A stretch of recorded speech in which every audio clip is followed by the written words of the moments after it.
श्रीमद् भागवत 11वां स्कंद 14वां अध्याय 26वां श्लोक कह रहा है, जैसे आंखों में एक उत्तम कोटि का अंजन, उत्तम कोटि का काजल, उत्तम कोटि का कज्जल श्रेष्ठ अगर प्रयुक्त हो रहा है तो वो आंखों की ज्योति में वृद्धि करता है, नेत्र ज्योति में वृद्धि करता है, उससे ठीक देखने लगता है, स्पष्ट दिखने लगता है। यथात्मा भागवत कह रही है 11वां स्कंद 14वां अध्याय 26वां श्लोक। संप्रयुक्तम, आंखों में लगे अंजन। श्रीमद् भागवत क्या कह रही है, जैसे उत्तम कोटि का अंजन लगाने से आंखों में निर्मलता आती है, आंखों की ज्योति बढ़ जाती है, स्पष्ट दिखाई देने लगता है। ठीक वैसे ही भगवान की कथा को हृदय में लगाने से, बार बार लगाने से भीतर के ज्ञान चक्षु खुल जाते हैं और भगवत दर्शन होने लगता है।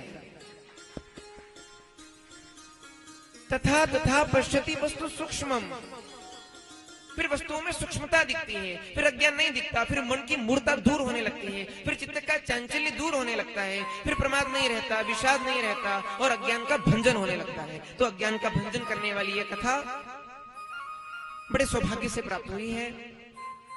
शुक्ताल में पावन सलीला देवी गंगा में भगवती गंगा का स्मरण होते ही वो साहित्य पराग की सुंदर सी कविता मुझे स्मरण हो आती है।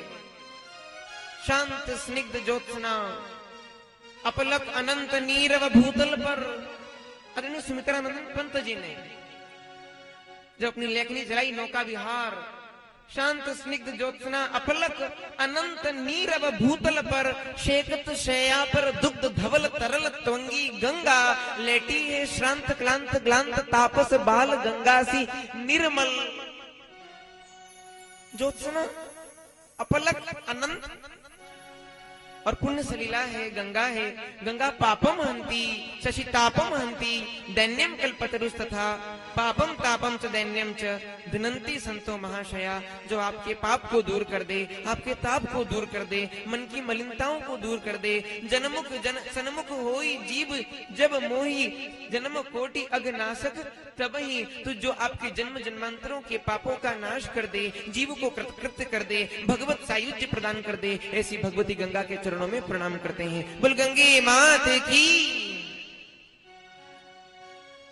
पंचम दिवस प्रारंभ हो रहा है और कहा जा रहा है तथा तथा पश्यति वस्तु सूक्ष्म। भगवान गीता में कहते हैं ददामी बुद्धि योगम, मैं मेरे भक्त को क्या देता हूं। भगवान क्या देते हैं? हम भगवान के पास जाकर के कहते हैं भगवान धन दे दीजिएगा, भगवान हमें बड़ी गाड़ी दे दीजिएगा, भगवान हमें बड़ा बंगला दे दीजिएगा, बड़ी अट्टालिकाएं, सामने तरुमालिकाएं, अट्टालिका प्रासाद। लेकिन जो जानते हैं कि प्रसादों के कनकाभ शिखर होते कबूतरों के ही घर, कुछ ऐसे मनुष्य भी होते हैं जो कंचन का भार न ढोते हैं, पाते हैं रतन लुटाने को, लाते हैं धन बिखराने को। कुछ ऐसे मनुष्य भी होते हैं जो ये जानते हैं वो क्या मांगते हैं परमात्मा से। भगवान गीता में कहते हैं अर्जुन से, अर्जुन जो मेरा प्रिय भक्त होता है उसे मैं क्या देता हूँ? धन देता हूँ? नहीं, उसका धन तो मैं कम करने लगता हूँ। जो मेरा प्रिय भक्त होता है उसे मैं क्या देता हूँ? उसे मैं कुछ और नहीं देता। जो मेरा प्रिय होता है, जिस पर मेरी कृपा हो जाती है, जिस पर मैं प्रसन्न हो जाता हूँ, जिस पर सर्वात्मा प्रसन्न हो जाता है, जिस पर गोविंद प्रसन्न हो जाता है, जिस पर द्वारिकाधीश प्रसन्न हो जाता है, उसको ददामी बुद्धि योगम तम, उसे भगवान बुद्धि योग दे देते हैं और बुद्धि योग के द्वारा व्यक्ति बेड़ा पार कर जाता है। क्योंकि थोड़ी थोड़ी बुद्धि सभी को दी है, सावधान। बुद्धि भगवान ने सभी को दी है थोड़ी थोड़ी। इतनी बुद्धि दी है कि व्यक्ति अर्थार्जन कर सके, प्रयास करे तो ज्ञानार्जन कर सकता है, संतों के माध्यम से पुण्यार्जन कर सकता है। बुद्धि दी है भगवान ने। और जैसे बुद्धि दी गोविंद ने, नारायण ने, हरि ने, ईश्वर ने जीव को बुद्धि दी, लेकिन बुद्धि लेकर के जीव संसार में आया तो इस बुद्धि का प्रयोग किस पर करना है हमें। आपके पास में एक बड़ी अच्छी बात मैं सुन रहा था, कल ये परसों कोई चर्चा कर रहे थे। एक भैया कह रहे थे कि पदार्थ मिलना आसान है, आपकी इच्छाएं पूरी हो जाना आसान है। आपने किसी पदार्थ की इच्छा करी कि ये पदार्थ मुझे प्राप्त हो जाए, तो वो पदार्थ प्राप्त होना बड़ा सरल है, जटिल नहीं है पदार्थ को प्राप्त करना। थोड़ा पुरुषार्थ किया और पदार्थ प्राप्त हो गया, लेकिन उस पदार्थ का सदुपयोग करना बड़ा कठिन हुआ करता है। वस्तु प्राप्त होना कठिन नहीं है, लेकिन सदुपयोग कठिन है। परमात्मा ने बुद्धि दे दी है, गोविंद ने बुद्धि दे दी है, नारायण ने बुद्धि दे दी है। एक व्यक्ति ने बुद्धि का उपयोग किया धन कमाने में, एक व्यक्ति ने बुद्धि का उपयोग किया पैसा कमाने में, एक व्यक्ति ने बुद्धि का उपयोग किया रुपया कमाने में, एक व्यक्ति ने बुद्धि का उपयोग किया माल कमाने में। और जिसने धन कमाया भगवान की दी हुई बुद्धि से, जिसने पैसा कमाया भगवान की दी हुई बुद्धि से, उसको आप सब हम जैसे क्या कहते हैं, उसे कहते हैं कि व्यक्ति बड़ा धनवान हो गया। क्या कहते हैं? धनवान हो गए।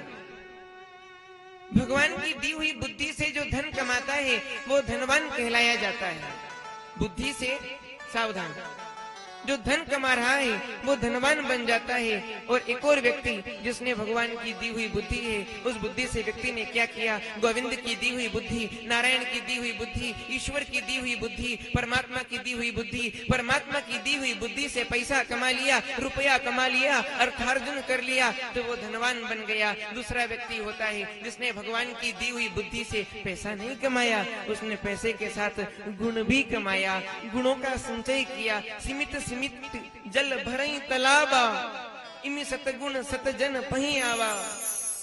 जिन्होंने सतगुणों का सृजन किया है, जो सज्जन बन गया, सद्गुणों का अर्जन जिसने किया, वो क्या कहलाता है? धन कमाए उसे धनवान कहते हैं, जिसने गुण कमाया उसे गुणवान कहते हैं। लेकिन एक तीसरा व्यक्ति भी होता है। बात बुद्धि योग की चल रही है, बात बुद्धि की हो रही है। गीता में भगवान कह रहे हैं ददामि बुद्धि योगम तम, जिसने धन कमाया उसे धनवान कह दिया जाता है। दी भगवान ने बुद्धि सबको है, चटनी रोटी व्यक्ति खा ले इतनी परमात्मा ने सबको बुद्धि दी है। जिसने धन कमाया वो धनवान बन जाता है, जिसने गुण कमाया वो गुणवान बन जाता है। लेकिन एक तीसरा व्यक्ति भी होता है जो परमात्मा की दी हुई बुद्धि का उपयोग परमात्मा के संकीर्तन करने में कर देता है। उसे आप न तो धनवान कहते हो न गुणवान कहते हो, फिर वो श्रेष्ठ व्यक्ति विद्वान कहलाया करता है। और ये कथा का पंचम दिवस जीवन में विद्वत्ता को लाने के लिए कह रहा है। कथा का पंचम दिवस आत्मसात करके और जीवन में बृहति बृंगयति इति ब्रह्म को जानने के लिए कह रहा है। कथा का पंचम दिवस कह रहा है कि जिस प्रकार से एक रत्न मिट्टी में दब गया और मिट्टी में दब गया और दबा हुआ रत्न उसे निकाल करके और शुद्ध जल से धोया जाए तो उसकी चमक पुनः लौट आती है। कथा का पंचम दिवस उपनिषद के उस सूत्र को उद्घाटित कर रहा है। यथेव बिंबम हृदयोपलिप्तम तेजोमय भ्राजते तत्सदान्तम तद्वात्म तत्वम प्रसमीक्ष। भगवान शंकराचार्य का स्मरण। भगवान शंकराचार्य कहते हैं कि जीव दुखी क्यों है? हम कहते हैं महाराज हम तो बड़े दुखी हैं, गुरुजी बड़े दुखी हैं। भगवान से कहते हैं भगवान बड़े दुखी हैं। भाई भगवान ने तो किसी को दुखी नहीं बनाया, भगवान तो नहीं चाहते कि हम दुखी बने, किसी को दुख देना नहीं चाहते। हमें कौन दुख दे रहा है? कोई कह रहा है हमें परिवार वाले दुख दे रहे हैं, कोई कह रहा है मुझे संसार दुख दे रहा है। अरे बड़ा कष्ट है, बड़ा कष्ट है। भगवान ने तो कष्ट के लिए दुनिया नहीं बनाई, उसने तो रमने के लिए बनाई। एकाकी न रमते, रमण करने के लिए, आनंद के लिए उसने तो इसलिए बनाई कि उसको जानो यहाँ रह करके कि यज्ञ ज्ञात्वा मत्तो भवति स्तब्धो भवति। अरे उसको जानिए, भगवान ने इसलिए तो दुनिया नहीं बनाई। तो फिर क्या करें? दुखी क्यों है जीव? भगवान शंकराचार्य का स्मरण होता है। भगवान शंकराचार्य जी कहते हैं कि जैसे एक चंदन की लकड़ी, चंदन की लकड़ी में सुगंध आती है, आती है ना? अरे बोलिए ना जरा। और क्या बोलेंगे? सांवरिया सेठ की जैसे चंदन की लकड़ी में सुगंध आती है, बड़ी सुगंधित लकड़ी है, हाँ बहुत अच्छी बात है। चंदन में बड़ी गंध है, सुगंध है।